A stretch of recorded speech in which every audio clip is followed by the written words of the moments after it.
Oh boy, after the storm. But the truth is, this is the first storm. We have many storms coming right now. Now that all fell over. That was an interesting bang last night. I had this fountain that I had taken and moved, and I set it on the table here. Would not have thought about that. And as it filled with water, oh my goodness, the rain, I think we got close to 4 inches, Gary said here. It must have gotten full of water. That's a dishpan. And it started to slip. See how watery this is? Wet. It probably, with there wasn't a lot of wind, but the rain, it started to slip. It got to the edge and the whole thing went over.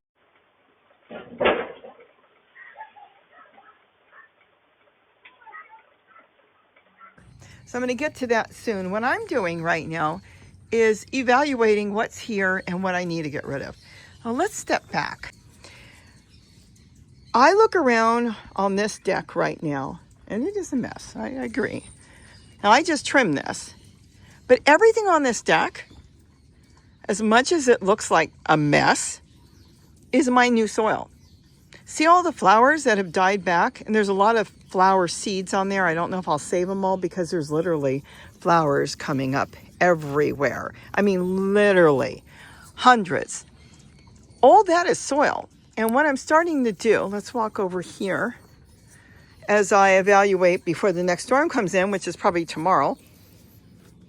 I'm going to start to trim everything back, and I'm going to fill containers up. So when I start to go through the flower pots and fill up the pots with soil or whatever I'm going to put in there, I can put that on the bottom, and that will break down as the flowers on the top grow. So everything that you see brown, I don't want to trip on any of these buckets. All that over there, this is marigolds, I believe. This is all soil. This is going to turn into my compost for my flowers, and they're going to love it. Look, I got nasturtiums back there. Oh, my pepper died back. You know what? I didn't water that on a few days when we had the 90 degrees, and I lost a lot. But this is all seeds. Now, will they all grow? I don't know. If they didn't finish, they won't grow. But that's okay. I can compost that because I've got a lot of seedlings coming up everywhere. Now here, I believe this is mixed with lettuce because there was a lettuce growing in there. Let's see what's under here. Oh my goodness. Earthworms, they come to the top a lot of times in the rain. Sometimes you take a walk outside and you'll find earthworms on the ground. They were in a puddle or someplace it was too much water, and then they will go ahead and come to the surface. So that's what they're doing there. They're probably in these pots. They will gravitate up during bad rainstorms. So that's really good. So I've got a lot of earthworms still in there, and I'm going to make a lot of totes that are worm farms for me this year. Why? Because I have too much compost is the main reason. And then here I'll continue to go through and decide, do I really want to save these seeds? And if not, I'll throw them somewhere. I'll find them later. So I'm going to go through all this. But again, this is gold. Even the old tomato stakes or, stems, all this, that's just a stick there. Uh-oh, we got to get our succulents out of that fairly quick. I actually know how I'm going to set these up. I'll see if I can get to them before the storm. I've been setting them up in my pumpkins, and it's working fantastic. These are being neglected. Why? Because I don't have time.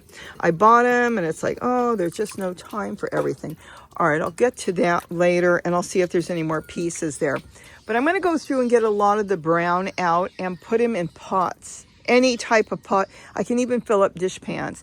And then from there, I can spot through what's here already. Like there's nothing in here growing, so no seeds got in there. Put a bunch of these brown leaves on the top, then put some soil on top. It will all break down. I'm going to get rid of this tool. I'm not using this right now. And then all the new seeds will grow. Same thing here. Freshen this up. Oh, look, there's walking onions. I didn't even realize I had onions growing here. All right, we'll take care of that later. So that's what's going on here. Now, how many storms we're going to get, I don't know. But it's going to be quite a few, which is very unusual for us because I think we've got almost as much rain as we should have. And that's good. We need the rain as long as it doesn't cause landslides. I mean, even last year, there were a lot of landslides across from us, small ones. The hillsides would just slide down. They took the tarps down, so the ground must be a little bit more stable. But we'll see if they start tarping again. But all in all, look how green. Oh, a lot of people don't like that here. I can see it across the hill. That brings in weeds, and then right away the fire departments come out and tell you got to go ahead and clear it all. It creates a lot of work, and then they've got to hire people, a lot of these places out here, and then the other ones go through and they sprayed weed killer out there, and that creates a big problem. Let me tell you something. We have the most natural area here for us. This is why we have all these birds coming. This is why we've got 60 species of small birds, and then we've got lizards and different reptiles and different animals that come through here because we're not toxic here. Anytime you spray the soil, as you just saw, my soil in these totes are alive. I don't know what this is lately. It's a new thing. Spray your soil, put pesticides in there, get rid of everything. You do that, and you're going to end up not having a real live garden. Wouldn't you rather have a live garden? Yes, it doesn't look so alive right now, but this is my problem. I neglected it. I let all the flowers get to their size, full potential, and I didn't go through and deadhead anything. Didn't take out the old plants. Oh, look, this will grow. Zinnias. See?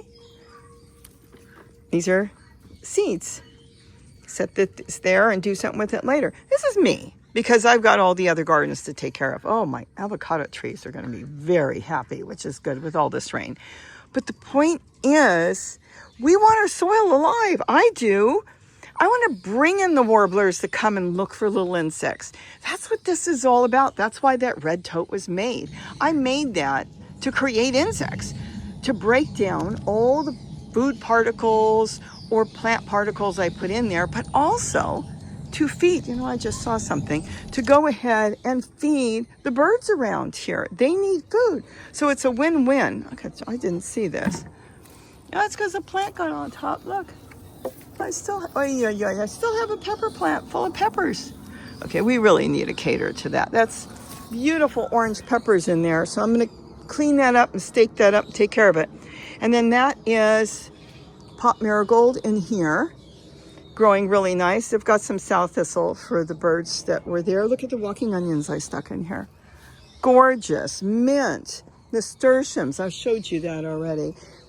This is lemon balm growing. Very happy. I'm going to leave the lemon balm. It has set root in this tote, but you saw what's in there with all those worms. So it's going to be one happy feeder, and it will be feeding on all the leftovers from the worms, and just leave that for the winter.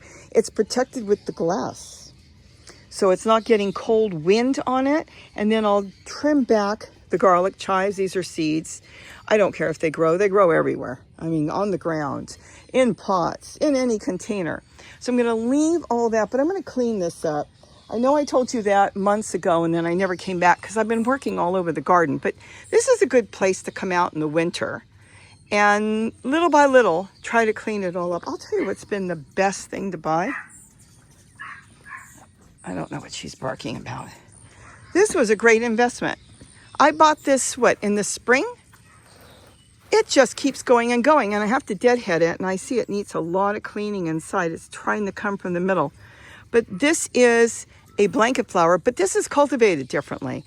The one that I've got growing in the bird garden grows tall. This does not. It's a very compact plant. So they designed that one to grow in a certain fashion, but it just keeps coming back. I almost killed it by not watering it one day. It got really hot and then it got dry. This is heat tolerant, and sometimes they tell you it's drought tolerant, but it's not. And sometimes I call it drought tolerant. The thing is, it loves the heat. It can stand out here 110 degrees and take it, as long as this pot still has water. Worst comes to worst, you can always, on the hottest days, which I should do, is sit it in a tray with a teeny bit of water, so it will keep sucking it up and it'll keep going.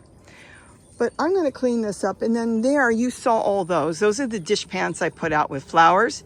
That's worked wonderful. The hummingbirds come in and they feed, as you can see, right there. They're feeding on the hummingbird feeders, but they're feeding on the flowers as well. I got kufiyas growing there, firecracker plant, pot marigold, regular marigold growing. I've got zinnias. I've got a little bit of everything growing through there.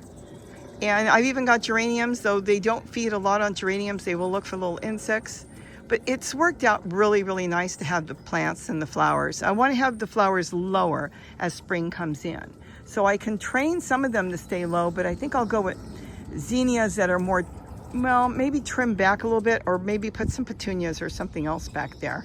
And I've got my pumpkin and my bird feeders there. The oranges, oh, they're gonna love all this rain. That is just beautiful. It's got cannas down there for the hummingbirds as well we planted. So I still go through gallons and gallons of food a day. We'll see what happens in the spring when they start moving around. But we have so many flowers now that I've noticed the difference, because they'll be foraging, especially when the orange trees get their blossoms and stuff. They'll forage on that, and I'll save a little bit on the sugar water that I make, the nectar, homemade nectar, 1/4 cup of white granulated sugar and 1 cup of water. They'll save a little, I'll save a little bit on that, because what they're doing is they're feeding more on flowers, and that's what you want them to do. But see our hillsides? Though it's beautiful right now, and some people landscape just gorgeous, but there it's not. It's got to be cleared at a certain time of the year because of fires. And that's, as you know, the bad fires that went through in January, still all that barren land, and they can't build, and nobody's coming in to plant or landscape or put back even the wildflowers. If something grows on the land that got burned out, they want them to still clear it. So there's a lot of native flowers that are not coming back. So what we do is we help them by putting out nectar, because there's a lot of birds. Otherwise they perish. So anyways, let's see if I can keep my word. Well, no promises. And see if I can get through here and trim a lot of this down, and maybe even before I do any major planting, what it looks like after it's been trimmed. But right now, oh, it's a disaster. And I don't think my gazebo top's gonna come back anymore. I may have to put something else up there. It's shredded, it's old, it's been a couple years old. It's very sad that a lot of these things we buy are made to be disposable. Very hard to get a new top that will fit exactly, though I may try, or maybe Gary will put a top on for me. But a lot of this stuff you buy is made disposable. And one last thing to show you, these racks, I painted the one green. Look how nice that is. I can hang plants off of that. These are clothes racks from Walmart. They're like 10 bucks a piece. If they made these, let me zoom out a little bit. If they made them for plants, it costs you $40 to $50, because they know certain groups of people will spend more money. People that want to just hang up clothes out of the dryer are not going to spend that much. So they were selling them for $8 to $10. But if you're going to hang your good plants, well, they can sell them for $40. I'll put the link to that hopefully underneath this video, because those have been fantastic. I have hung all kinds of plants on that. Bird feeders, I've got them in the bird garden. I've got a whole bunch of them. And don't worry, like the white one I put back there that rusted out, that's the perfect time to paint it.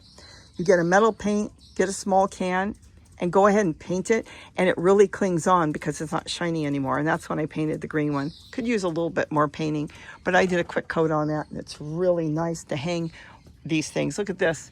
You saw me buy those. I love these. These are like $2 a piece, and I'm growing lettuce in there. And I had a big lettuce there. I took that out, and I'll put some more lettuce in there. But no insects get to it. And I can just hang them, and I can hang them on those racks there that are made for hanging your laundry after it comes out of the dryer. All right, well, we're going to go. I've got to take care of these. These are plants that I propagated and took care of. So I've got some geraniums. Look at this. I think I've got lettuce growing in here. This is just a house plant. Airplane spider plant. But these are firecracker plants that I propagated. They're doing really well. They need a big pot. Maybe in the spring I'll put them in something bigger. And then this is just purslane and more geraniums. So they're doing good. I got to clean all this up. But all in all, here's a firecracker plant. Well, there's one there with the red flowers on it. That's the firecracker plant. And then here's another one. It all started with a little piece that I got at the nursery, or I actually got it, I think, at Home Depot. And I took it home, stuck it in soil, and grew it. So this is another one. This is garlic chives. I may end up pulling that out. This was a flower that should come out. But that's it. So I've got them growing all over, all from one little free piece. And now I've got that plant. I've got the super big one. I think there's one more there. And then I've got the ones by the door that are growing, that are propagated, and I want to get them out in the garden. So I'm going to get back to work, do a couple more things around here before it starts to rain again, because it just looks like it's going to be, look at that, across the sky. Oh, you can see it's raining. Let's walk over here real quick. My dad taught me that when I was a really little girl. He used to say, see that? It's raining. Let's look. I don't know if you'll be able to see it, but you'll see clouds, and then all of a sudden you see this haze go down. He'd say, that's where it's raining.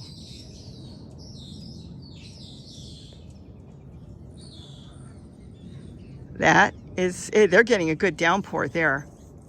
So I want to get this done a little bit, go get something to eat. And I wanted to tell you that it poured last night. Like I said, I think last night we got over 2 inches of rain just in the night. I think we're going to hit 5 inches probably. But the thing is, we're not done. So I came out here to clean up a little bit, get the stuff that went falling, and kind of look at this place and think of, wow, there's a lot of work here that needs to be done. Right, Zoe? Lots of work. Not counting the rest of the garden, which I'm working on here and there. So everybody have a wonderful day. Try to stay warm. We're going to get into the 40s this week. We've been 50s at night, but they say we're going to drop to the 40s, so we're going to cool down. And I'm going to go through a lot of this and see what needs to be, like, you know, salvageable and what needs to be composted and turned into free soil. And I'm going to be doing a lot of lettuce this year because the house finches, they eat a little bit of the seed, but the big one is the goldfinches, and they absolutely love lettuce seed. So I'm going to let this, I should just put this up here, let that go to seed. The bees will come, or the little hoverflies, and they'll pollinate it, and then the goldfinches will come in and feed. I want to get more lettuce growing for them. So with that, have a wonderful day. And don't forget to eat what you grow, right, Zoe? Bye-bye. Look, I eat this. It's a mushroom plant. And it's in a milk container, and I can carry it in the house if I wanted to. I'm training it to go up through here. And this I'll trim back. And this tastes really good. Yes, a mushroom plant. Bye-bye.